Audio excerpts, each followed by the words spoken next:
Hello, welcome to all of you for this session. This is contract second और हम लोग पढ़ रहे हैं एजेंसी।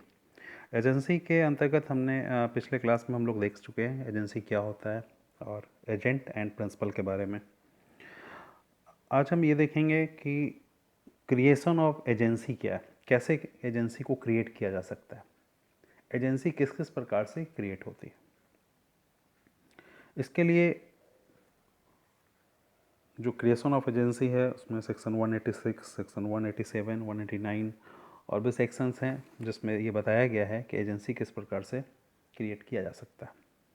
मुख्यतः इन 4 प्रकार से हम एजेंसी क्रिएट कर सक पाते हैं। By express agency, by the conduct of the parties के जो हैं उनके आचरण के द्वारा भी एजेंसी का निर्माण हो जाता है। बाय रेटिफिकेशन, अनुसमर्थन के द्वारा, अनुसमर्थन करके जो प्रिंसिपल है वो किसी व्यक्ति के द्वारा किए गए कार्य का अनुसमर्थन कर एजेंसी का निर्माण कर सकता है। एंड बाय द नेसेसिटी, ज़रूरत के हिसाब से, आवश्यकता के अनुसार भी एजेंसी का निर्माण होता है। बाय एक्सप्रेस ऑथोरिटी, सेक्शन 186 अगर आप पढ़ेंगे तो सेक्शन 186 में यह स्पष्ट लिखा हुआ है कि the authority of an agent may be expressed और इम्प्लाइड, मतलब अभिकर्ता का प्राधिकार अभिव्यक्त या विवक्षित हो सकेगा। ये तो बता दिया गया सेक्शन 186 में कि भाई एजेंसी इस तरीके से क्रिएट हो सकती है। आप इसको बोल करके, लिख करके आप एजेंसी का निर्माण कर सकते हैं। किसी को आप एजेंट बना सकते हैं एक्सप्रेसली, मौखिक या लिखित, किसी भी प्रकार से। अच्छा, किस प्रकार से करेंगे इसके बारे में, when it is given by the words और रिटन, आप बोल करके या लिख करके अगर किसी को एजेंट बनाते हैं तो उसके बारे में सेक्शन 187 कहता है। सेक्शन 187 ये कहता है कि अभिव्यक्त तब कहा जाता है एजेंसी को, एक्सप्रेस तब कहा जाता है जब वह मौखिक या लिखित शब्दों द्वारा दे दिया जाए। अगर आप लिख करके या बोल करके किसी को अपना एजेंट बनाते हैं, मीन्स किसी को अपने बिहाफ में कॉन्ट्रेक्चुअल रिलेशंस बनाने की अनुमति देते हैं, उसको वह प्राधिकार देते हैं, तो वो आपका एजेंट कहलाता है। और वो एजेंसी आप लिख करके भी दे सकते हैं और बोल करके भी दे सकते हैं। तो ये है बाय एक्सप्रेस ऑथोरिटी। दूसरा है bye the conduct of the parties. Bye the conduct of the parties मतलब पार्टीज के आचरण के द्वारा विवक्षित एजेंसी भी क्रिएट हो सकती है। इम्प्लाइड एजेंसी के बारे में भी सेक्शन 187 कहता है। सेक्शन 186 तो ये कहता है कि अव्यक्त या विवक्षित हो सकेगा, मतलब दोनों ही प्रकार से एजेंसी हो सकती है। लेकिन विवक्षित के बारे में फिर 187 में ही ये कहा गया है कि प्राधिकार विवक्षित कहा जाएगा। कब कहा जाएगा? जबकि उसका अनुमान मामले की परिस्थितियों से करना हो और मौखिक या लिखित बातों या व्यवहार के मामूली अनुक्रम की मामले की परिस्थिति से गणना की जा सकेगी। सेक्शन 187 में जो कहा गया है कि an authority is said to be implied. Implied कब कहा जाएगा authority? When it is to be inferred from the circumstances of the case. Case to case differ करता है। केस में ये कर देखा, सर्कमस्टांसेस में उनकी बातों से, उनके व्यवहार से ऐसा लगता है कि वो जो व्यक्ति काम कर रहा है, उसको जो मालिक है वो उसको एज एजेंट काम करने के लिए उसने उसको अनुमति दे रखी है। तो इस तरीके की अगर कोई एजेंसी होती है तो उसको हम कहेंगे कि वो क्या है, वो इम्प्लाइड एजेंसी है। जैसे अगर इसका हम एक उदाहरण देखें, इम्प्लाइड एजेंसी का अगर हम एग्जाम्पल देखें तो इसके एग्जाम्पल को, एक मामला है Delhi electric supply undertaking versus Basanti Lal का मामला। Delhi electric supply undertaking versus Basanti Lal, AIR 2000 supreme court का मामला है। इसमें क्या हुआ था कि इसमें एक नियोजक होता है जिसने भारतीय जीवन बीमा निगम को बीमा राशि वेतन से काटकर जमा करने का प्राधिकार दिया गया था और ये माना गया कि जो नियोजक है एलआईसी का एजेंट हो गया था। जो नियोजक था वो एलआईसी के एजेंट के रूप में काम कर रहा था, क्योंकि एलआईसी ने उसको ये प्राधिकार दे दिया था कि आप वहाँ से काट करके बीमा राशि उनके वेतन से काट करके आप जमा कर दिया करोगे, हम डायरेक्ट नहीं लेंगे। अब इस प्रीमियम को जमा करने में नियोजक फेल हो जाता है और इसी बीच में एक कर्मचारी की मृत्यु हो जाती है। तो कोर्ट ने यह माना कि एलआईसी के नियोजक जो थे एलआईसी के एजेंट के रूप में काम कर रहे थे, इसलिए उसके फेल होने के बावजूद भी कर्मचारी की इसमें कोई गलती नहीं है, उसे पूरा का पूरा पैसा मिलना चाहिए। तो ये विवक्षित एजेंसी का एक उदाहरण है। तो विवक्षित एजेंसी इस प्रकार से हो सकती है, जैसे अगर कोई व्यक्ति प्रिंसिपल है और उसने किसी अन्य व्यक्ति उसके लिए कोई काम करता है और उस अन्य व्यक्ति के कार्य को वो उसने उसको एजेंट तो नहीं बनाया है, लेकिन उसके उस किए गए कार्य को वो स्वीकार कर लिया करता है हमेशा। तो वैसी स्थिति में जो थर्ड पार्टी है उसके दिमाग में तो यही बात आएगी कि यह व्यक्ति इसका एजेंट है, ये इस प्रिंसिपल के बिहाफ में काम कर रहा है। और इस तरीके से अगर कोई कार्य हो रहे हैं तो यहाँ पे यह मान के चला जाएगा कि ये एजेंसी का निर्माण हो गया है और प्रिंसिपल वैसे कार्यों के लिए बाध्य होगा। जैसे उदाहरण के लिए अगर हम देखें तो जैसे मान लीजिए मिस्टर ए है,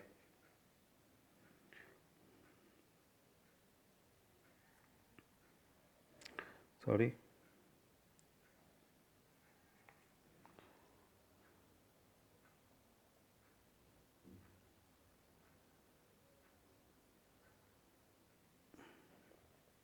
मिस्टर, जैसे अगर हम देखते हैं, जैसे मान लीजिए मिस्टर ए है और ये मिस्टर ए ने मिस्टर बी को अपने लिए कोई काम करने के लिए नहीं कहा, लेकिन मिस्टर बी मिस्टर सी के साथ कोई संबंध स्थापित करता है या मिस्टर बी मिस्टर ए के लिए कोई धन इसे देता है, मिस्टर ए के बिहाफ में मिस्टर बी सी को कोई पैसा देता है, मान लीजिए इसको पैसा 1,00,000 रुपये देता है कि मैं मिस्टर ए की तरफ से 1,00,000 रुपये दे रहा हूँ, बदले में मिस्टर सी इसको हर महीने 2% इंटरेस्ट दिया करेगा और मिस्टर ए उस इंटरेस्ट को स्वीकार कर लेता है। मिस्टर ए उस इंटरेस्ट को स्वीकार करता है। फिर अगली बार भी इसी तरीके के काम होते हैं। तो ए ने वैसे बी को एज एजेंट नियुक्त नहीं किया है, लेकिन ये इनके कार्यकलाप से ऐसा लगता है कि बी ए के एजेंट के रूप में काम कर रहा है। तो यहाँ पर बी के द्वारा इस प्रकार के किए गए कामों के लिए ए क्या होगा, बाध्य होगा और बाद में स्टॉपल के सिद्धांत के अनुसार यह कहने से ए पीछे नहीं हट सकता है कि उसने बी को प्राधिकार नहीं दिया था, क्योंकि ए ने इस तरीके का काम किया कि सी को यह विश्वास हुआ कि बी ए के एजेंट के रूप में काम कर रहा है। और जब इस तरीके के विश्वास आप दिलाते हो तो वैसी स्थिति में आप अपने कही गई बातों से पीछे नहीं हट सकते। ये स्टॉपल का सिद्धांत है। तो यहाँ पे मान के चला जाएगा कि एजेंसी का निर्माण हो गया है। तो ये इस तरह की एजेंसी क्या कहलाएगी, विवक्षित एजेंसी कहलाएगी। एक केस है पैकरिंग वर्सेस बास्क, 1812 किंग्स बेंच का मामला है। इसमें क्या था कि दलाल से कुछ हेम्प सन खरीदे गए और उसको खरीदने के बाद उसको उस दलाल के यहाँ ही छोड़ दिया गया। इसको ऐसे समझ सकते हैं,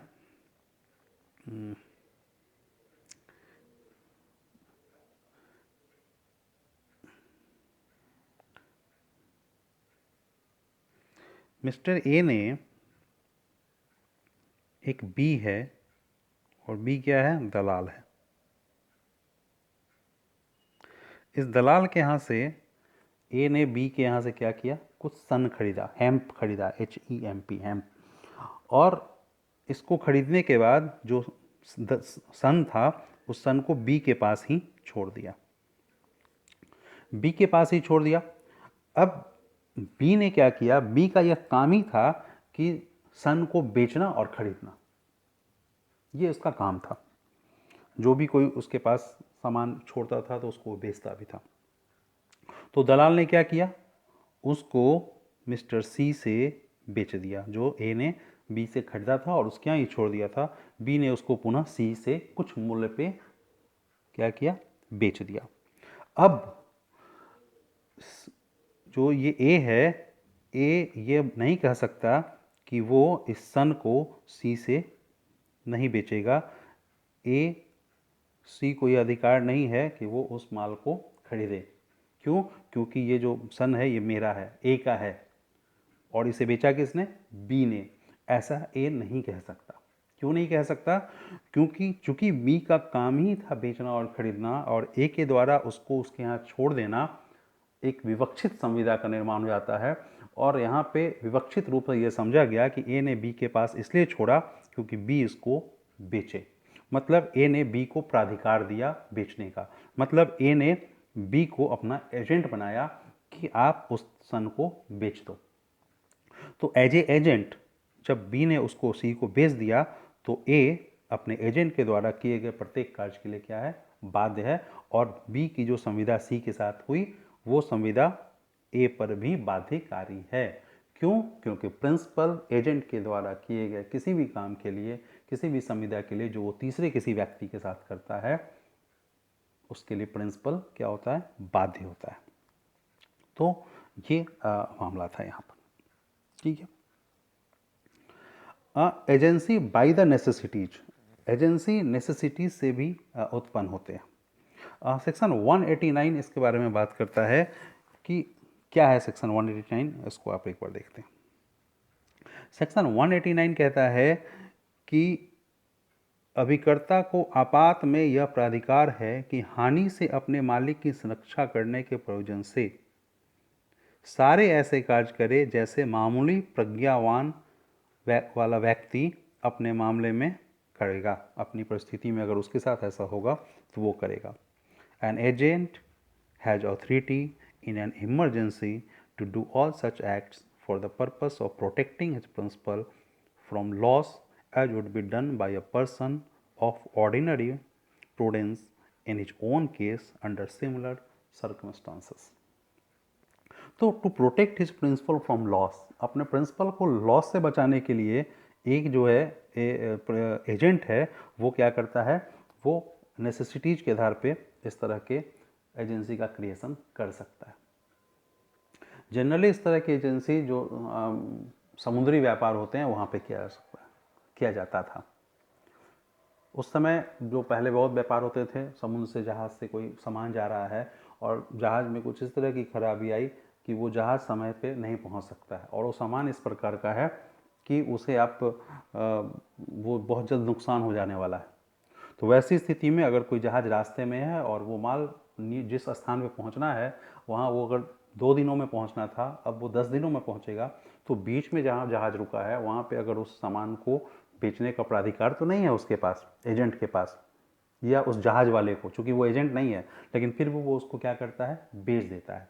तो वैसे जब वो उस सामान को एक युक्तियुक्त अपना सामान समझ करके जैसे वो अपने सामान के साथ करता, उस तरीके से एक प्रज्ञावान बुद्धि वाला व्यक्ति उस सामान के साथ जो करता वो करता हुआ अगर वो उसे बेचता है तो उस सामान का मालिक मीन्स प्रिंसिपल बाध्य होगा उस कॉन्ट्रैक्ट को मानने के लिए। मान लीजिए मिस्टर ए है, ए ने अपना सामान बी के जहाज़ से भेजा और बी का जहाज़ क्या होता है, रास्ते में किसी कारण से ख़राब हो जाता है और वो जहाँ पहुँचना है वहाँ नहीं पहुँच पाता। अब ए का सामान ऐसा है जो ख़राब होने वाला है, तो बी क्या करता है, बी ए से कांटेक्ट नहीं कर सकता है, बी ए से राय नहीं ले सकता है। ऐसी स्थिति में बी क्या करता है, सी के साथ एक कांटेक्ट करता है इस थर्ड पर्सन के साथ, और वो सामान इसको बेच देता है। हो सकता है कि वो सामान नियत मूल्य से कम मूल्य पे बेचा जाए। जब बी उसके सामान को बेच देता है तो यह संविदा नेसेसिटीज के आधार पे यहाँ पे ये क्रिएट हो जाती है, ये एजेंसी क्रिएट हो जाती है। ये मान के चला जाता है कि बी क्या है, यहाँ पे ए के एजेंट के रूप में काम कर रहा है, और बी ने जो भी कॉन्ट्रैक्ट सी के साथ किया उस कॉन्ट्रैक्ट को मानने के लिए ए क्या है, बाध्य है। क्यों?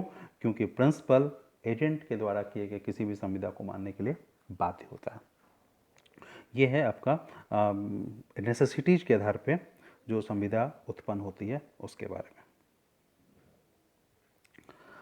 नेसेसिटीज के आधार पे जो संविदा उत्पन्न होती है तो इसमें कुछ सिद्धांतों को ध्यान में रखा जाता है। जैसे इसमें नेसेसिटीज में ये देखना ज़रूरी होता है कि क्या उस समय जो प्रिंसिपल है, मालिक है, क्या उससे राय लिया जा सकता था। अगर उससे राय लिया जा सकता था तो वहाँ पर अगर कोई काम किया जाता है तो वहाँ पर एजेंसी अभिकरण का निर्माण नहीं हो सकता। यह वही निर्माण हो सकता है जहाँ पे ऐसी स्थिति नहीं बन रही हो जहाँ पे जो प्रिंसिपल है उससे बात किया जा सके, और जो काम किया जिससे कि एजेंसी क्रिएट हो गया, तो वहाँ पे जो अभिकर्ता बनता है उसने जो भी काम किया हो वो वास्तव में ज़रूरी हो, वास्तव में आवश्यक हो, वैसा करने के बिना बहुत बड़ा नुकसान हो सकता हो, तो वैसी स्थिति में उसने किया हो। और तीसरी इंपॉर्टेंट बात यह है कि वो गुड फेथ में किया गया हो, सद्भाव में किया गया हो। जैसा सेक्शन 189 भी कहता है कि उस तरीके से किया जाना चाहिए जैसे एक प्रज्ञावान व्यक्ति खुद के मामले में करता। तो ये है। अब एक रिलेशन बनता है जो क्या वो पूछा जाता है कि पति और पत्नी, हस्बैंड और वाइफ का रिलेशन, हस्बैंड वाइफ का जो रिलेशन होता है, क्या वो हस्बैंड है वो प्रिंसिपल के रूप में होता है और वाइफ के द्वारा किए गए कामों के लिए हस्बैंड बाध्य होता है। क्या वाइफ हस्बैंड के एजेंट के रूप में काम कर सकती है, या वाइफ के द्वारा किए गए किसी भी कार्य के लिए या किसी भी रिलेशंस कॉन्ट्रैक्ट बनाती है अगर वाइफ, तो उसके लिए हस्बैंड बाध्य होगा। जैसे वाइफ ने अगर किसी दुकान से जाकर के कोई सामान उधार खरीदा और बाद में वाइफ अगर उसके पैसे को नहीं चुकाती है दुकानदार को, तो क्या वो दुकानदार सीधे उस हस्बैंड से उस पैसे की डिमांड कर सकता है, और क्या हस्बैंड उसे देने के लिए बाध्य होगा। तो यहाँ पे अगर हम देखें नेसेसिटीज के बारे में, तो इसमें स्पष्ट रूप से ये कहा गया है, बहुत सारे जो निर्णय आए हैं उसमें भी ये कहा गया है कि हस्बैंड वाइफ के रिलेशंस कुछ मामलों में प्रिंसिपल और एजेंट की प्रकार के तरह के होते हैं। घर के आवश्यक आवश्यकताओं की पूर्ति के लिए यह मान के चला जाता है कि हस्बैंड एज ए प्रिंसिपल होता है और वाइफ उसके एजेंट के रूप में काम करती है। अगर वाइफ ने कोई आवश्यकताओं की चीज़, घर के कामों को चलाने वाली जो आवश्यक आवश्यकताएं हैं, जो राशन की चीज़ें हैं, इस तरह की चीज़ों को बाज़ार से अगर वो उधार लेके आती है या उसको लेकर के आती है, तो उसके पेमेंट को देने के लिए, उसके पैसे को पे करने के लिए हस्बैंड बाध्य होता है, और हस्बैंड वहाँ पे ये नहीं कह सकता कि वो वाइफ के द्वारा किए गए काम के लिए बाध्य नहीं है। लेकिन अगर हस्बैंड ने ये निर्देश दुकानदार को दे रखा है कि वो वाइफ को कोई सामान ना दे, और अगर वो ऐसा देता है तो वो उसे पैसे को देने के लिए बाध्य नहीं है, तो निर्देश के बावजूद भी अगर कोई थर्ड पर्सन वाइफ के साथ कॉन्ट्रेक्चुअल रिलेशन बनाता है तो फिर वैसी स्थिति में हस्बैंड बाध्य नहीं होगा। दूसरी बात, अगर वाइफ कोई विलासिता संबंधी वस्तु कहीं से खरीदती है, जैसे सोना, गहना, महंगे कपड़े या किसी प्रकार के ऐसी चीज़ें जो आवश्यक आवश्यकताओं में नहीं आती हैं, तो वैसी स्थिति में वहाँ पे प्रिंसिपल और एजेंट का रिलेशन कायम नहीं होता है। वैसे स्थिति में हस्बैंड बाध्य नहीं है वाइफ के द्वारा किए गए खर्चों को पे करने के लिए। तो ये स्पष्ट रूप से है कि हस्बैंड और वाइफ का जो रिलेशन है वो सिर्फ आवश्यक, घर की आवश्यक आवश्यकताओं की पूर्ति के लिए ही प्रिंसिपल और एजेंट का होता है। अगला है बाई रेटिफिकेशन। बाई रेटिफिकेशन भी प्रिंसिपल और एजेंट का निर्माण हो जाता है, एक एजेंसी का निर्माण हो जा सकता है। इंडियन कॉन्ट्रैक्ट एक्ट 1872 के सेक्शन 196, सेक्शन 197, सेक्शन 198, सेक्शन 200, इन सब में बाय रेटिफिकेशन एजेंसी का निर्माण हो सकता है, इसके बारे में बताया गया है, जिसको हम लोग डिटेल्स में नेक्स्ट क्लास में देखेंगे। Thank you for that.